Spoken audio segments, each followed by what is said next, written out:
और चलिए Lucknow murder case को लेकर एक बड़ा खुलासा हुआ है। बड़ी खबर आपको बता दें, जहां अरशद का हत्या करने से पहले आगरा पुलिस से संपर्क हुआ था। IGRS पोर्टल पर शिकायत के सिलसिले में बातचीत हुई थी। लखनऊ में परिवार के साथ होने की बात कही थी। 12 दिन पहले पड़ोसी से लड़कर परिवार ने बस्ती छोड़ी थी। अरशद ने जितने नाम बताए उन लोगों से पूछताछ हुई है। बस्ती वालों ने अरशद के आरोपों को झूठा बताया है। सजा से बचने के लिए मनगढ़ंत कहानी बनाने की बात कही गई है। अरशद की पत्नी भी अपने मायके चली गई थी। पत्नी से भी पुलिस ने संपर्क किया है। पत्नी ने अरशद को साइको बताया है।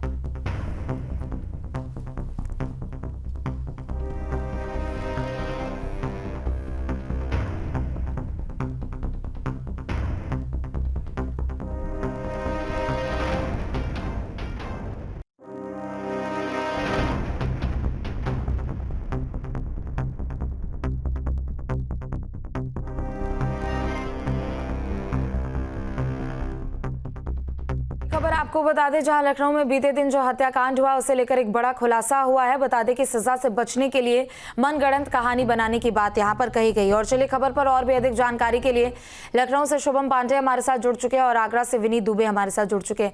शुभम, सबसे पहले आपका रुख करते हुए, जब पूरा देश यहाँ नए साल का जश्न मना रहा था तो राजधानी लखनऊ में एक ऐसी हत्याकांड होती है जिसके बाद ना सिर्फ राजधानी लखनऊ बल्कि पूरा यूपी ही दहल उठता है। 5 लोगों की निर्मम हत्या कर दी जाती है और ऐसे में इस लेकर एक बड़ा खुलासा हुआ है कि पहले ही दरअसल पुलिस वालों से बातचीत हुई थी, घर पे रहने होने की बात यहाँ पर की जाती है। लेकिन दूसरी तरफ आरोपी की जो पत्नी है वो यहाँ आरोपी को यानी अरशद को साइको बता रही है। जी बिल्कुल, देखिए एक बहुत बड़ा हत्याकांड राजधानी लखनऊ में हुआ था और इसमें अरशद जिसने अपनी मां को, अपनी 4 बहनों को मौत के घाट उतारा था।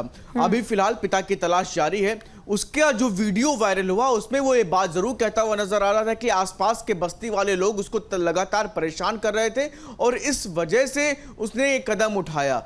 IGRS उन तमाम जगहों पर उसने शिकायतें भी की। ये जब वीडियो वायरल हुआ उसके बाद से ये चर्चाएं जरूर शुरू होने लगी थी कि कहीं ऐसा तो नहीं ये पुलिस को दूसरी दिशा में जांच को भटकाने के लिए पूरा प्लानिंग के साथ अरशद की तरफ से ये पूरा काम किया जा रहा है। तो ऐसे में फिलहाल अब जैसे जैसे पूरा मामला, इस मामले को लेकर के जांच तेजी के साथ आगे बढ़ रही है तो तमाम चीजें खुलने लगी हैं। लेकिन इस पूरे हत्याकांड ने कहीं ना कहीं आप समझिए कि बहुत पहले साल के पहले दिन ही सभी को दहला करके रख दिया था। राजधानी लखनऊ की आप समझिए कि चारबाग रेलवे स्टेशन लखनऊ का सबसे व्यस्त इलाका है, वहां पर ही पूरी घटना हुई थी। तो फिलहाल अभी पुलिस इससे जुड़े हुए तमाम पहलुओं पर अपनी जांच को तेजी के साथ आगे बढ़ा रही है। जो बात वायरल वीडियो में कही है अरशद ने, उन तमाम चीजों को भी पता किया जा रहा है कि इस आरोपों में कितनी सच्चाई है। तो फिलहाल अभी इन्वेस्टिगेशन की अगर बात करें तो राजधानी लखनऊ में कहां कहां वो किन लोगों किसी के संपर्क में रहा, कुछ लोगों से उसने बातचीत भी करी। तो इन तमाम चीजों पर भी पुलिस अपना जल्दी तेजी के साथ आगे अपनी जांच को बढ़ा रही है और आगरा पुलिस के साथ भी संपर्क में लगातार है। तो आगे आने वाले दिनों में इससे जुड़े हुए तमाम अहम बड़े खुलासे हो सकते हैं। ठीक है, आप बने रहे, लौटेंगे आपके पास। विनीत भी हमारे साथ जुड़े हुए हैं। विनीत, चूंकि देखिए इस पूरे हत्याकांड की जो गुत्थी है ना वो काफी ज्यादा उलझती हुई नजर आ रही है और ऐसे में अगर पुलिस की जांच पड़ताल की बात करें तो यहाँ पर उन सभी लोगों से पूछताछ की गई है जिनके नाम अरशद ने गिनवाए थे। हालांकि कोई उसे साइको कह रहा है तो कोई उसे झूठा बता रहा है और जो आगरा में जहां पर वो रहता था वहां के आसपास के लोगों की ओर से कही जा रही है कि ये जो भी तमाम बातें बनाए गए हैं अरशद की तरफ से वो दरअसल सजा से बचने के लिए बनाए गए हैं और आगरा पुलिस से वो संपर्क में भी था। फिलहाल किस तरीके का अपडेट आपके पास?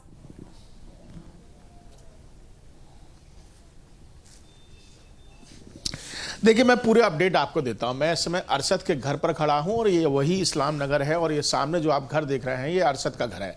बाहर ताला लगा हुआ है और पिछले 12 दिन से ये ताला लगा हुआ है। अरशद यहाँ से गया, पहले बताते कि अजमेर गया और उसके बाद लखनऊ पहुँचा और एक होटल में उसने इस जघन्य हत्याकांड को अंजाम दिया। अपनी माँ को हत्या की, उसके बाद अपनी 4 बहनों की हत्या की और इसमें उसके पिता भी शामिल रहे। कुल मिलाकर जैसा कि शिकायत की बात अगर की जाए तो 12 दिन पहले उन्होंने अधिकारियों से और पुलिस के जो लोग हैं वहाँ पर पुलिसकर्मियों से उन्होंने ये शिकायत को किया कि लोग, क्षेत्र के लोग जो हैं वो उनको परेशान कर रहे हैं और आए दिन उनके साथ मारपीट की जाती है, उनको परेशान किया जाता है। उसने ये भी कहा कि वो हिंदू धर्म अपनाना चाहता है और बाहर ये जो दुकान है इसमें वो मंदिर बनाना चाहता है। तो कुल मिलाकर वो गुमराह करने की कोशिश कर रहा था। लेकिन अगर क्षेत्रीय लोगों की बात करें तो देखिए पुलिस खुलासे में सब कुछ साफ स्पष्ट हो जाएगा। लेकिन यहाँ पर जिन लोगों के उसने नाम लिए, आफ्ताब का नाम लिया, अलीम का नाम लिया, तमाम परिवारीजन उनके हमारे साथ मौजूद हैं। मैं दो लाइन सबसे बात करूंगा और सबसे थोड़ा सा संक्षेप में पूछना चाहूंगा। ये बताइए कि आप पर आरोप क्यों लगा रहे हैं अरशद? वो तो उससे कोई भी हमारी लड़ाई झगड़ी नहीं है और वो थोड़ा दिमाग का हल्का है।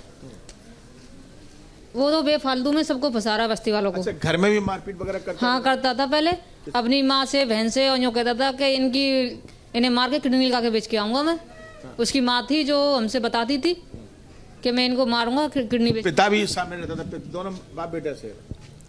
ठीक है, आपके पति को कब ले गए? पुलिस कब लेगी पूछताछ के लिए? कल सुबह ले गई थी, फिर शाम को छोड़ दिए वो 8 बजे, फिर रात को 10 बजे दोबारा ले गए और जब से अभी आए नहीं है घर पे। बिल्कुल। और देखिए ये आफ्ताब के चाचा हमारे साथ मौजूद हैं, वो उनको भी ले गए। क्या इसके बारे में क्या कहेंगे आप? ऐसा ये जगह जाने जैसे अपनी बड़ी बहनी की उसकी शादी करी बरेली एक लड़के से, तो ये पहले से ही वो कराता था, तो इसलिए इससे नफरत करते लोग कि ऐसा काम मत करे। फिर शादी करा दी बड़ी बहन की, फिर 2-4 महीना बाद आप लोगों के क्षेत्र के लोगों के पूरे पड़ोस का बस्ती का नाम ले रहा है कि पूरे बस्ती का नाम से तंग आकर में। हाँ, तंग आकर। और ये के बारे में भी जरा सवाल कीजिएगा जिसे लेकर अरशद की ओर से ये बड़ा आरोप लगाया गया है कि उस जमीन को पहले वो मंदिर के लिए दान देना चाहता था, वो धर्म परिवर्तन अपना करना चाहता था, लेकिन जिन पर उसने आरोप लगाया है वो सभी मिलकर उस जमीन को हड़पना चाहते थे।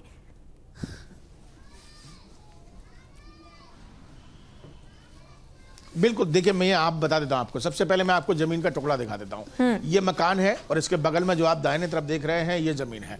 ये जमीन का यही मुद्दा है कि वो कहता था कि इसकी वजह से जो है वो सामने वाले लोग मुझे परेशान कर रहे हैं। और इस जमीन को जिसको बेचा है वो अलीम की पत्नी हमारे साथ मौजूद है। अलीम आरोप लगा रहा है कि इस जमीन की वजह से आप लोग तंग कर रहे हैं, परेशान कर रहे हैं और हड़पना चाहते हैं उसकी जगह को। नहीं, हम कोई हड़पना चाहते नहीं, हमसे कुछ लड़ाई है उसकी। अपनी खुशी खुशी से उसने बेची है। बस्ती वालों को खुशी से पूछ लो, उसने कही थी कि अलीम भाई हम जगह बेच रहे हैं। हमने सोची सामने हमें दे दे भैया, तो आपके पास रजिस्ट्री वगैरह सब कुछ है? हम पे बाकायदा प्रूफ है सब। 7 लाख में बेची है हमने, चेक से भी पैसे दिए उसे। हाँ, 3 महीने हमारे घर पे भी रखे गया है खूब बढ़िया तरह से, खुशी खुशी।